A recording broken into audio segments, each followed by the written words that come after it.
A great poem is for ages and ages in common, and for all degrees and complexions, and all departments and sex, for a woman as much as a man, and a man as much as a woman. American literature has to be adaptable to the time period and current events, but each new idea has to not only be current but timeless. When American writers depict what they believe to be the evils of society, their purpose is always to bring about some sort of change. This common thread of promoting change in society is what connects American literature together. The issues may be different, but the purpose in discussing them is the same. Yo, what you gonna do today? Make moves while I pay dues. Cruising the lane far left of the lane dues. Rest when I catch my breath. Feeling like the last one left. Like, what you gonna do today? Same thing that I did for the last two. Everyone in America is obsessed with getting everything that's bigger and better.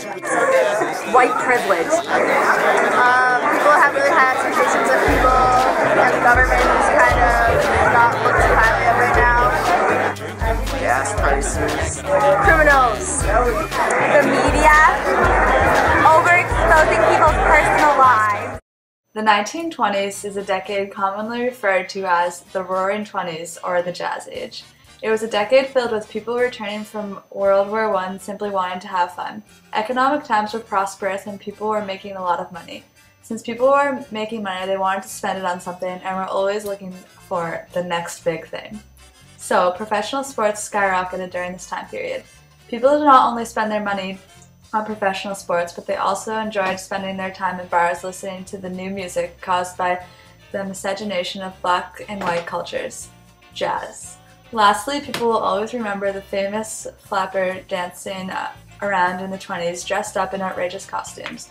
The 1920s was a decade filled with money, culture, new ideas, and people who wanted to live their lives to the fullest.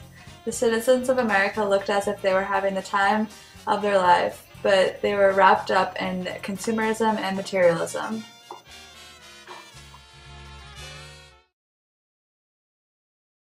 So what do you know about the 20s? Well, in terms of The Great Gatsby, I would say the 20s was a time where America started to progress into what it has become today, which is a much more materialistic culture where, people found happiness in terms of things instead of, something like hard work, where I feel like that happened a lot more before the 20s. It was right after World War I, so I would say morale in the country was really high, which is probably part of the reason why there was so much wealth and obsession with wealth and like partying and happiness and stuff like that. But it took the 1930s for reality to hit. So, is this a book that you think you can relate to? The Great Gatsby. Mm-hmm. Personally, I don't really feel like I can relate too much to it because I'm not a millionaire in New York City. But I definitely think it's a story that all Americans can relate to in terms of becoming obsessed with materialism and things and possessions, and making things seem better than they are in terms of how Jay Gatsby envisioned Daisy. And sometimes I think that material possessions can cloud what's really there.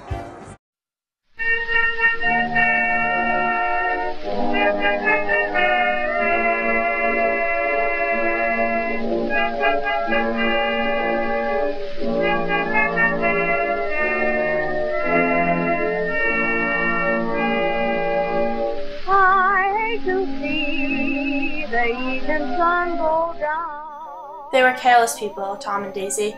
They smashed up things and creatures and then retreated back into their money or their vast carelessness or whatever it was that kept them together and let other people clean up the mess they had made. The evils of society portrayed in the novel The Great Gatsby are consumerism and materialism. Jay Gatsby was so wrapped up in money and wealth, trying to live the American dream, that he did not focus on what was truly important in life. Through the novel, Fitzgerald is showing American citizens how corrupt money can be.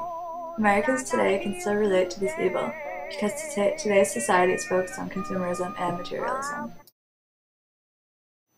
Many people remember the decade of the 1930s by the Great Depression. The economy was the worst it has ever been in American history.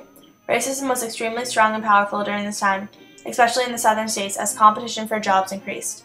In northern states, black people had more opportunities than they previously did, but were still not even close to achieving equality. Racism and inequality were two major evils in American society during this time period. If we must die, let it not be like hogs, hunted and penned in an inglorious spot, while round us bark the mad and hungry dogs, making their mock at our accursed lot. If we must die, oh, let us nobly die, so that our precious blood may not be shed in vain. Then even the monsters we defy shall be constrained to honor us, though dead. O kinsmen, we must meet the common foe. Though far outnumbered, let us show us brave, and for their 1,000 blows deal one death blow. What though before us lies the open grave? Like men will face the murderous, cowardly pack, pressed to the wall, dying, but fighting back. I've locked my heart, I'll keep my feelings there, I have stocked. Please state your name. Mr. Claude McKay. Explain your childhood and background. Well, I'm originally from Jamaica, but I immigrated to the United States in 1912. I'm the youngest of 11 children. Can you believe that? Please explain your experience moving to America. When I moved to America at age 22, I attended Tuskegee Institution in Alabama. The school is where I first experienced the intense racism of Americans towards blacks. However, this did not stop me from writing poems, which I have enjoyed since I was 10. I wrote my most famous poem, If I Must Die, in the Red Summer of 1919. How do you think our society is affected by this poem? Well, I know that my poem made a huge impact on how blacks viewed themselves and racism in general. During the Harlem Renaissance, which was in the late 1920s and 1930s, many famous writers such as Langston Hughes and County Cullen looked at my writing as an inspirational force. I cannot tell you how proud this made me feel. My writing was something I could look on as truly making a difference. In general, what are your goals for writing poetry? Well, I guess my main hope is that my writing will influence others not to give in to the evils of society. My message of standing up for your rights and not backing down continues to touch people's hearts. During the 1930s, blacks struggled through the evils of society, racism, and inequality. Poets like Claude McKay stood up for themselves in pieces of literature that they wrote. In If We Must Die, Claude McKay shows that not only the white Americans needed to change their ways of racism, but also that black Americans could not sit back and let it happen. People can still read this poem today and get motivation to fight for what they believe in. In the 1950s, the Second Red Scare swept across the nation of America. McCarthyism, or accusing people without proper proof, was prominent in order to catch and arrest Americans who were thought to be involved in communist activities. Since society was so strict on their beliefs against communism, anyone who had different beliefs were assumed to be communist. Arthur Miller, in his play The Crucible, states, "In America, any man who is not reactionary in his views is open to the charge of alliance with a red hell. Our society often finds scapegoats